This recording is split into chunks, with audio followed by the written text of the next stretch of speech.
돌 8 같은 경우 여러분들 매물대 없잖아요. 그러면 일단 자리가 좋아요. 그러면 이날 대장이면 얘 매매하면 돼요 그냥. 근데 만약에 대장주 같은 경우 여러분들이 보셨는데 일봉 자리가 안 좋습니다. 그러면 대장을 보통 못해.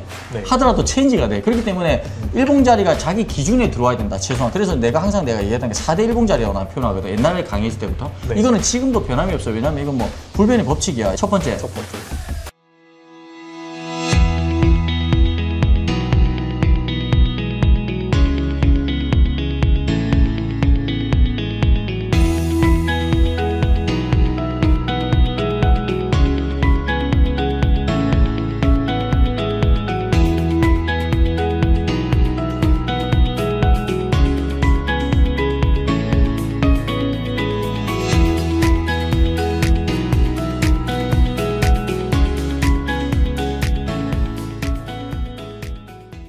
그리고 다음으로 뉴스를 읽고 해석하는 관점, 매일 뉴스를 읽는 루틴과 이슈 중 중요하게 체크하는 기준점은 내가 생각하는 좋은 뉴스는 아무 의미가 없어요. 아무 의미가 정말 아무 의미가 없고 이 뉴스라는 거는 결국은 나만 좋아하는 게 아니라 인기가 봐도 좋고 옆집에 철수가 봐도 좋고 누가 봐도 좋아야 되거든요. 많은 사람들이 이 뉴스가 좋다고 판단하게 되면 그 뉴스에 관련된 종목들이 거래량이 들어올까요 안 들어올까요? 무조건 터집니다 거래량이. 그렇기 때문에 이 뉴스라는 게 최근에 시장에서 강했던 섹터 거기에서 새로운 뉴스가 나왔을 때를 저는 1등으로 줍니다. 그 뉴스를. 주말 사이에 로봇에 새로운 뉴스 나왔잖아요. 근데 그거를 이제 우리는 편안하게 황금 리포터에다가 여러분들 검색 안 하셔도 되게끔 그걸 제가 다 체크해서 점수를 매겨가지고 나름 이렇게 쫙 나열을 해서 5개 정도 평균적으로 이렇게 내고 있는데 여러분들은 언젠가는 이런 걸 아셔야 되니까 제가 잡는 기준은 최근에 핫했던 섹터에서 새로운 뉴스가 나왔을 때 그거를 1순위로 봅니다. 이런 뉴스들을 계속해서 추가해 나가고 뭔가 여러분들이 공부를 해 나가시면 전체적인 시장도 보여요. 이게 오늘 단타 어디 쳐야 되지 그게 아침에 보인다니까요. 여기서 말하는 거는 개별 뉴스 말고 개별 뉴스는 어차피 당일에 HTC 뉴스에 갑자기 툭 튀어나온다든지 뭐 네이버나 텔레그램을 통해서 이렇게 뉴스가 팍 나. 그거 빼고 여러분들 시장에서 가장 잘 먹히는 테마적인 뉴스는 뭐다 하면은 가장 핫했던 섹터에서 새로운 뉴스가 추가되었을 때가 무조건 1등입니다. 저도 그거 진짜 중요하게 생각을 하는 게 최근에 셌던 테마에 뭐 뉴스나 이런 게 붙는다 하면 훨씬 갈 확률이 높은데 그게 아니라 요즘에 전혀 가지도 않았던 테마에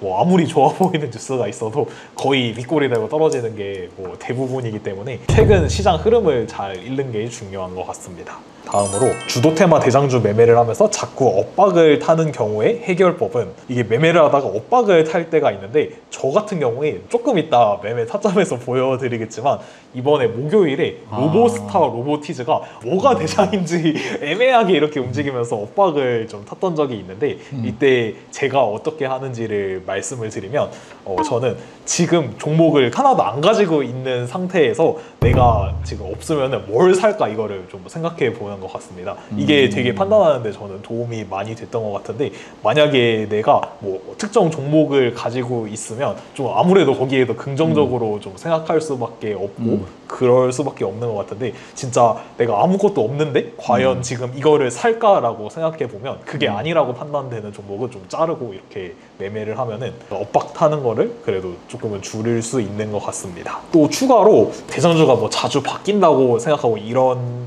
생각이 들 때는 상승률이 뭐 조금 역전된다고 바로 갈아탄다든지 이런 거보다는 전체적인 큰 흐름을 많이 보는 것 같습니다. 예를 들어 뭐 일봉 위치라든지 또는 뭐 수급이라든지 또는 뭐 이 종목이 뭐 예전에 끼가 되게 좋았던 종목이라든지 종합적으로 생각해 보면서 보시면은 판단을 합리적으로 할 수 있는 것 같습니다. 엇박 탔을 때 진짜 간단한 해결책이 있어. 손절. 내가 잘못 사서 엇박 탔을 수도 있고 아니면 대장주라고 생각했는데 그게 2등일 수 있잖아. 그러면 그냥 빨리 대장주로 또 갈아타 그냥. 그런 식으로 계속 타는 수밖에 없는 것 같아 이게. 테마가 형성됐다는 기준 안에서는.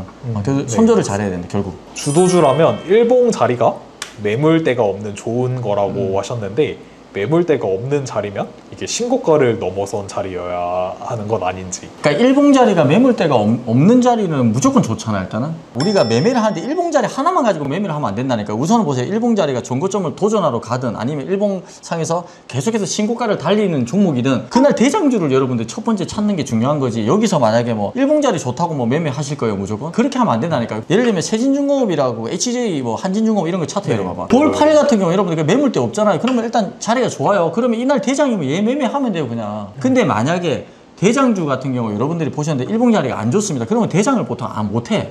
네. 하더라도 체인지가 돼. 그렇기 때문에 일봉자리가 자기 기준에 들어와야 된다, 최소한. 그래서 내가 항상 내가 얘기했던 게 4대 일봉자리라고 나는 표현하거든. 옛날에 강의했을 때부터. 네. 이거는 지금도 변함이 없어요. 왜냐면 이건 뭐 불변의 법칙이야. 첫 번째, 정고점 도전하러 간 자리. 두 번째, 신고가. 세 번째, 여러분들.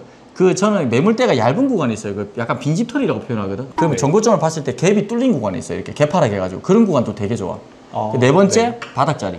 이걸 저는 4대 1봉이라고 부르고 이 안에서만 저는 매매를 하지. 제가 매매한 어떤 종목을 보세요. 이거 안에 안 들어온 종목 저는 없어요. 왜냐하면은 이 4대 1봉 자리가 웬만한 종목이 다 나올 것 같잖아. 아니야. 이게 보면은 검색식에 여러분들이 하루에 뭐 30억을 잡아놓고 하루 종일 종목을 보세요. 그러면 1봉 자리 여기 해당되는 거 80%는 걸러지고 나머지 20%에서 또 햄버거 안 되는 거 거르고. 그러면 주도주 나온다니까. 다날 같은 거 나온다니까요. 결국. 다음으로 넘어가 보겠습니다. 수익을 극대화하는 효과적인 불타기 타이밍은? 불타기를 안 하는 사람은 없을 것 같은데, 근데 불타기라는 거에 대해서 나는 약간 이거를 이렇게 말씀드리고 싶거든. 불에 타주고 잘못하면. 잘못하면 불에 있죠. 그러니까 이게 불타기라는 게 사실 양날의 검이라고 나는 생각하거든. 왜냐하면 불타기를 했을 때 우선 단점을 제가 설명해볼게요. 여러분들이 판단하세요. 왜냐하면 매매 스타일에 따라 너무 다르고 종목에 따라 다른데 제가 설명드려 볼게요. 금요일 날에 다날 같은 경우는 불타기 하면 무조건 이득입니다. 자, 만약에 9월 12일 날 다날 같은 경우에 불타기 하면 그냥 뒤집니다. 여러분들이 어떻게 판단할래요? 판단 못한다는 생각하거든. 네. 이 짧은 시간에. 그러니까 불타기는 나는 무조건 안 하는 게 맞다 생각. 왜냐하면 단점을 다시 설명드리면 자, 일단 첫 번째 단점, 평단가가 올라가. 평단가가 많이 올라가. 불타기를 하면 할수록. 왜냐하면은 불타기 할 때 보통 사람들이 위에서 더 사더라고, 확신을 가지고. 네. 그러면은 평단가가 너무 올라가니까 조금만 밀면은 손절이 나가버려. 불타기를 하면은 그러면 평단가가 올라간다는 단점이자, 두 번째, 그럼 심리적으로 굉장히 바로 급등을 안 했을 때는 아슬아슬해. 그러니까 본인이 이 종목한테 지고 들어가. 근데 이제 반대로 좋은 상황을 얘기해 볼게요. 수익금이 커진다. 이게 하나가 유일하게 장점인데, 나는 주식을 본인들이 할 때 이런 생각을 했으면 좋겠거든요. 버는 금액을 신경 쓰기보다 내가 좋은 밸런스를 계속 이어가자. 이거에 나는 항상 나는 주식에 나는 핵심의 포인트를 나는 맞추고 매매를 하는 사람이거든. 왜냐하면 내가 늘 꾸준해야지만 이 시장에서 살아남을 수 있고, 내가 늘 꾸준해야지만 또 돈을 크게 벌 수 있는 기회로 나는 온다고 생각한단 말이야. 네. 근데 차라리 불타기보다 정말 좋은 종목을 분할 매수하는 게 난 낫다 생각하지. 불타기라는 거는 저는 웬만하면 하지 마세요. 이거는 당부를 드리고 싶어. 웬만하면. 근데 이제 다음으로 넘어가 보겠습니다. 특정 종목의 움직임이 너무 어려운 경우 모든 조건에 만족해도 피하는 종목이 따로 있는지. 모든 종목을 만족하는데 피하면 주식을 안 해야 되는 거 아니야? 근데 제가 옛날에 말씀드린 게 있는데 이런 말씀 제가 늘 또 드렸거든. 주식은 정말로 대단한 용기가 있어야 돼. 매수를 할 때는. 또 이게 아니다 싶을 때는 또 냉정한 손절이 있어야 되거든. 전자요건이 붙긴 붙었네. 움직임이 너무 어렵다? 그래도 저는 매수합니다. 야. 다른 게 조건 만족되면. 네, 마지막입니다. 2등주, 3등주를 매매하시는 경우도 있는데 평소 상승률이 높더라도 대장을 매매하는 게 맞다고 말하신 관점이 있으신데, 좀 어떤 점을 보시고 후발주를 하시는 적이 있는지. 저는 종목을 볼 때 두 가지로 나누거든요. 자, 첫 번째는 양기 종목이라 하면 실적이 기반이 된다든지 그래도 실체가 있는 거. 그리고 시가총액이 그래도 최소한 3천억이 넘어가는 주를 저는 웬만하면 양지주라고 부르거든요. 근데 음지주, 그러니까 스몰캡 종목인데 시가총액이 좀 작고 뭐 1,000억 전후라든지 2,000억 전후 정도 되는, 그러니까 실적이 잘 안 나오는 정치 테마 이런 느낌. 정치 테마부터 해서 그런 게 있는데, 우리가 만약에 방산주가 날아가든 조선주가 날아가더라도 나는 양지 음지를 나누거든. 예를 들어서 시가총액이 크게 움직이는 종목들은 나는 양지로 분류를 하고, 조선으로 치면은 삼형햄탱이야. 삼형햄탱. 네. 삼형햄탱 같은 거 시가총액 1,000억 때 나는 그거 다 먹었단 말이야. 그 네. 상간날도 먹고 그 다음에 첫 파동 때도 먹고, 그 매매 관점에 다 올렸단 말이야. 그거 상간날 수익이 엄청 크게 났어. 이건 나름. 근데 이거 같은 경우는 저는 그냥 이거는 쉽게 말해서 음지로 분류를 했는데, 이 조선 안에서도. 그럼 예를 들면 이런 거예요. 조선에서 HJ중공업을 매매를 1등으로 가요. 지표로서 가요. 갔을 때 삼형햄탱은 삼형햄탱대로 따로 분류해서 매매를 해요. 그러니까 음지에서 대장 하나, 양지에서 하나. 저는 이렇게 매매를 하는 편이에요. 근데 이제 어느 누군가 보면은 1등하고 2등까지 했나 이렇게 보이는 거지. 근데 다만 아까도 말했지만은 만약에 HJ 한지중공업 같은 경우에 만약에 등액률도 1등이고 거래대금도 1등이야. 그러면은 삼형햄탱 할 이유가 없지. 근데 보통 그래서 내가 바지사장으로 말하잖아. 바지사장은 무조건 나는 매매를 하는 편이야. 근데 그 바지사장도 거래대금이 너무 작은 건 안 해. 예를 들자면 금요일 시장에 바지사장에 뭐가 있었어? 뱅크웨어 글로벌. 안 하지. 네. 왜 안 하겠어요? 근데 분봉상의 거래대금을 한번 보세요. 이거 하겠냐고. 제가 이거는 분봉상의 힘이 10억도 안 들어갔을 거야 아마. 제가 기억에 이런 거는 매매 안 합니다 여러분들. 이거 너무 이거는 작잖아요 이거. 그러니까 메리트가 있어야지. 만약에 찐대장주가 하나 있고 그래도 거래대금이 막 빵빵 터져. 분봉상에도 5, 60억 막 7, 80억 터져. 2등주도 막 5, 60억 터져. 근데 그 2등을 할 이유가 뭐가 있어? 근데 그 2등주라는 게 갑자기 역전을 해. 그러면 그것도 역전하는 데서 매매를 할 수 있는 거, 아니면 그 2등주가 거래대금이 작게 터지더라도 등락률이 더 위에 있어. 그러면 또 메리트가 있는 거잖아. 네. 그러니까 메리트가 있어야죠. 우리가 사람도 뭐 매력이 있어야지 그 사람을 만나잖아요. 그 똑같아요. 사람 인간사하고 주식하고.